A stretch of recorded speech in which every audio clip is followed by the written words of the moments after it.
डिम्पल जी के नचाई। हाँ हाँ आइए डिम्पल जी हाँ आइए। भाई इनको सर्विस ले जरूरी है। कि हो लटक जाइबा बाचब ना बेरा।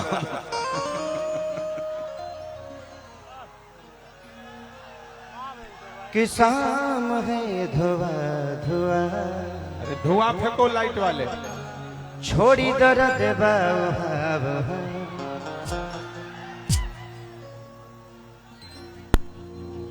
कि सभा का के कहे सुन बाबू जाने ली तो कहला काता के लईकी काला जादू जाने ली आप सच में आज बहुत खूबसूरत लग रही है। हमने बोला है कि हम हमेशा आपको छेड़ते रहते हैं, लेकिन आज हम डिम्पल जी को छेड़ेंगे नहीं। सही बात। क्यों?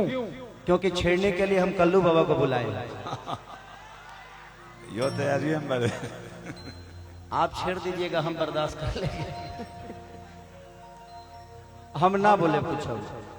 एक बार मैं चाहता हूं कि डिम्पल जी के लिए ताली बजा दीजिए आप लोग। जोरदार ताली आगे से लेकर पीछे तक, ऊपर से लेकर नीचे तक।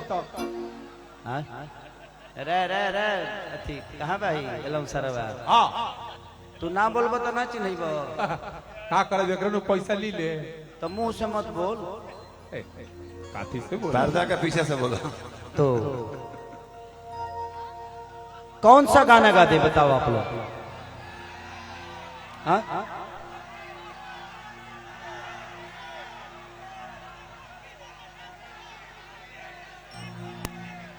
कि टूट जाही राजा जी के छीटा जवानी के उड़े दगो मनवा से मनवा के जुड़े दगो। जियो शेर जियो। कितनी सूत चदरिया तान के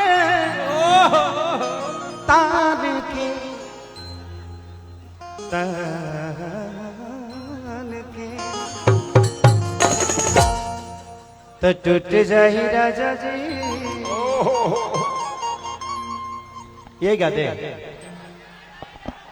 नायका में शौक है, नायका में से। कि तुझसे कहा बताई डिम्पल तू हलचल हो।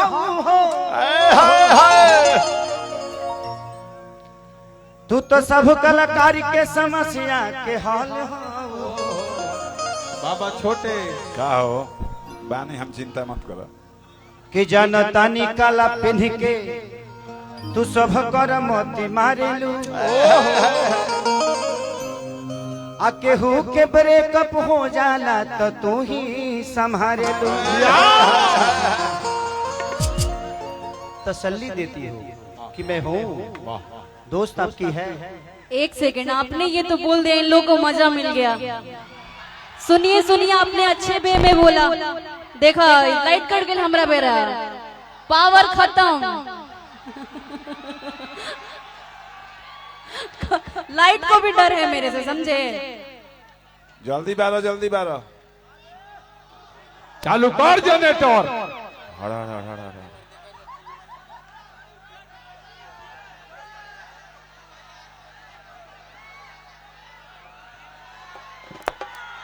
वाह आ गया।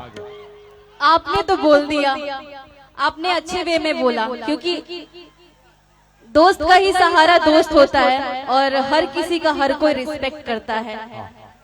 और मैं आपका बहुत रिस्पेक्ट करती हूँ, यहाँ पे जितने भी लोग बैठे हैं सबका करती हूँ। लेकिन पता है क्या होता है, चंद लोग हैं ना यहाँ पे जो आप अच्छी चीज भी बोलते हैं ना तो उसको कंट्रोवर्सी में लेके चले जाते हैं। अरे खेसारी भैया ने ये कर दिया, फलाना ने ये कर दिया, ठिकाना ने ये कर दिया, तो उन सब को ना बाबा छोटे। नहीं ये बात है, आप अच्छे वे में बोलेंगे, लोग गलत वे में ले लेते हैं। लेकिन एक सीनियर कलाकार हैं खेसारी जी, मैं बहुत इज्जत करती हूँ इनका, आजीवन करती रहूंगी। जो इज्जत करेगा उसका इज्जत तो हम लोग करेंगे, और कोई बुरी बात नहीं है इज्जत करना, और कोई बुरी बात नहीं है आई लव यू बोलना। अगर किसी के लिए फील आ जाए तो बोल देना चाहिए, और अपने सीनियर का हमेशा रिस्पेक्ट करना चाहिए। और मैंने आपको उस दिन आई लव यू बोला था यही समझ के, लोग उसको अलग वे में ले गए। अच्छा खेसारी भैया के पटावत तरी तो हेने इनका खत्म हो गया बा तो हेने चालू कर तारी ऐसा कुछ नहीं है बाबा, ये गलत है लोग का। एने दाल ना गोली। कौन जना बोला तारा? छोटे बाबा। छोटे बाबा की आवाज सुना तो अपना माइक बंद करिए पहले, आप बीच में मत बोलिए। लीजिए आप खिजारी जी बोलेंगे कुछ। डिम्पल, जिसको जिस वे में लेना है वो लेगा। हमारी काम है, देखो यहाँ राम को गलत बोलने वाले लोग हैं कि नहीं? हाँ है ये। तो उसके लिए राम की अहमियत कम नहीं होती है। राम इतना बड़ा नाम है कि किसी के बोलने से उसकी अहमियत कम नहीं होती है, और बात उसी की होती है जिसमें कुछ बात होती है। सही बात। आपकी बात हो रही है, इसको आप दिल पे लो कि आज हमारे लिए कोई बात तो कर रहा है यार। अपनी बात करने के लिए तो टाइम ही नहीं किसी के पास, लेकिन आपकी बात कर रहा है तो उसको गलत वे में मत लेना चाहिए। दुनिया को काम है बोलना। बेटा ये जिस दिन आपके बारे में बोलना बंद कर देगी ना, उस दिन शायद तुम्हें बुरा लगेगा कि यार मेरे बारे में कोई बोल क्यों नहीं रहा है। वाह। तो ये जिंदगी है यार।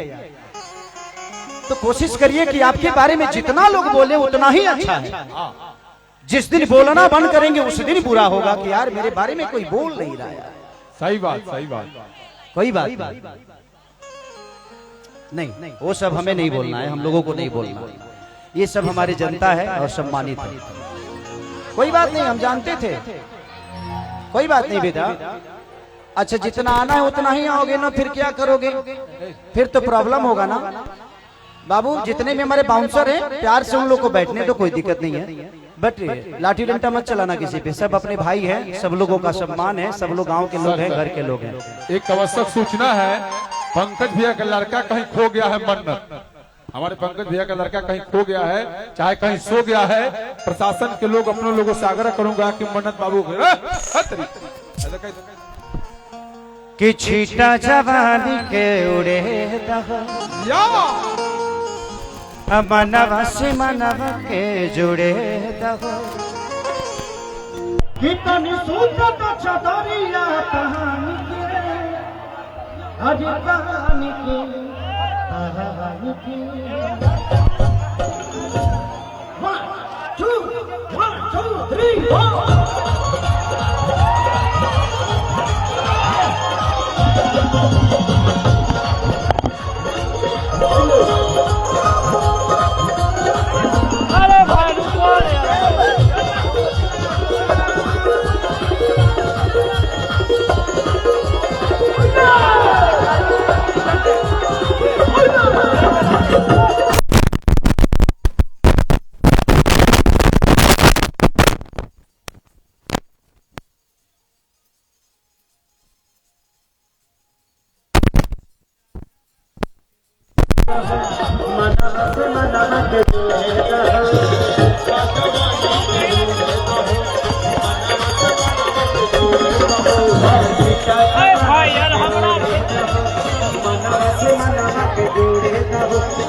1 2 3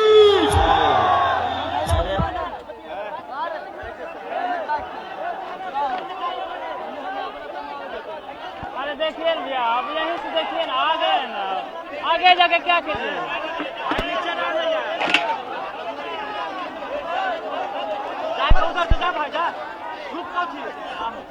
अरे आ गए ना, आ गए ना, देखिए ना, यहाँ से देखो उसको क्या